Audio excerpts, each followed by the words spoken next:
Hey guys, welcome to BP, the Bible Perspective. I want to talk about this often asked question: why is crime so high in black neighborhoods?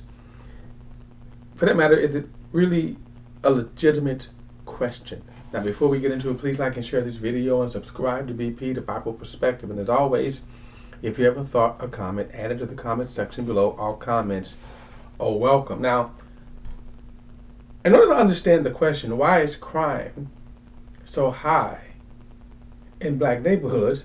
Excuse me. We also have to understand why crime is so high in white neighborhoods, but I'll come back to that. Let me give you, this is a Facebook posting. I commented on this here, and so most of the comments I'm going to deal with in this video, but notice what it says right here. And by the way, a black person posted this, and it was meant to be, as we will see, disparaging to black people. Because according to the FBI, in 2021 there were 21,500 murders.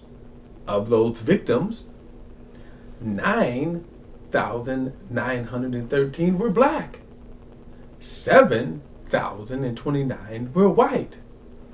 Black people make up 12% of the population. Actually, it's 13%. But I digress. The problem with the numbers here, and of course, this is not necessarily giving true stats. You know, if you listen to certain people like Ben Shapiro, stats, he always quotes stats. But it's how you phrase certain stats. In other words, what is your outcome here? In this case, it's to disparage black people. So if I was to say, well, then black people are the most criminal, they commit the highest murders, is that true? But let's look at this stat a different way. First and foremost, 4,500 of the murders are not even mentioned here in this post. In other words, who's committing those? You know, you put those under others, but who are the others? The other thing is, when we talk about the 9,000 or almost 10,000 black murders, who's committing them? And where are they committed? This is what I mean. Do all blacks? You know, if you say black people make up 12%, is this saying that 12% of the population, and actually our population is more 13 to 14%, which is somewhere around the 35 to 40 million black people in this country. So is this saying that 35 to 40 million black people are murderers? Well, but if you're going to say that, then you got to also say, well, what about the 7,000 white murders? Now, understand where I'm going with this. So in the black neighborhoods, in the hood, this is where most of this 9,000, nearly 10,000 murders take place, right, across the country. Now, I'm not even questioning the stats. I don't know if the stats in itself is true or not true. Here's what I want to say. I'm not debating it. But let's break it down. Where were the numbers, where were the murders committed? In other words, I just said, are you saying that 12% of the black people that make up the population, are those the murderers? And how about 12% of the population, which means are all black neighborhoods high crime, infested crime areas? Well, of course we know they're not. But when you break it down, you go across the country, the nation, and then basically you go into the most densely populated cities: New York, Chicago, Detroit, Philadelphia, Washington, D.C., Atlanta, L.A., so forth and so on, right? And then you see, this is where the most of these murders take place. But then when you go into these murders, you find out, neighborhoods of these murders, they are low income and high crime, high gang infested. So the bulk of these murders happen within several square blocks, or let's say even maybe a mile, square mile, of what you may consider the black neighborhoods. In other words, not all the black neighborhoods are crime ridden. I know I live in a black neighborhood, and it is not crime ridden, filled with drive-bys and shootings, okay? But here's my other question. What about the 7,000 white murders?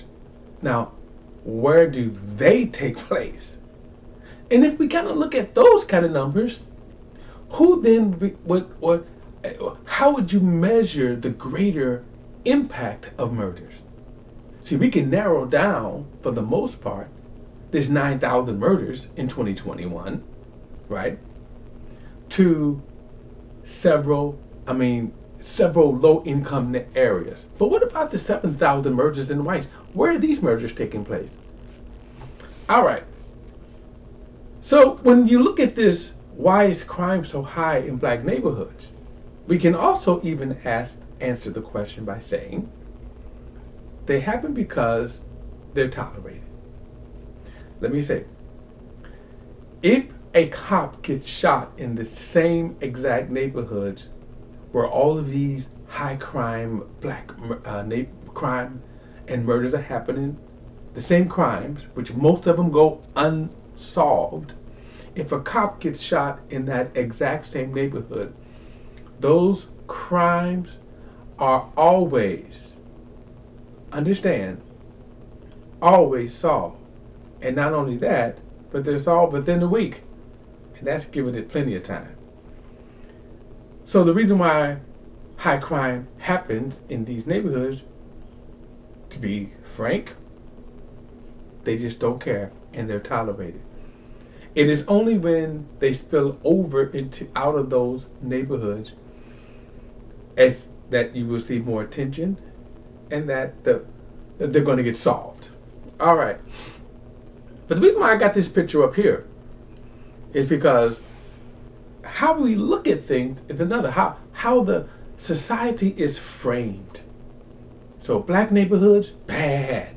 Black people, bad. But look at this. Many of you may know this picture, of course, is the Emmett Till. He was 14 years old back in 1955.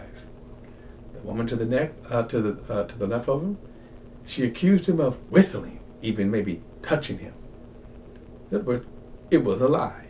Now the two gentlemen on the bottom, one was her husband, the other one was his brother. According to the lie that she told, they went and drug Emmett Till, the 14-year-old boy, out of his relatives where they were staying in Mississippi. They tortured him, mutilated him, and then threw his dead body in a river. Now they were later acquitted of the murder charge. Easily. They didn't even take long. After that, they even admitted to committing the murder. But here's the thing I want you to see. One, they walked around the neighborhood normal, but yet committed a heinous murder.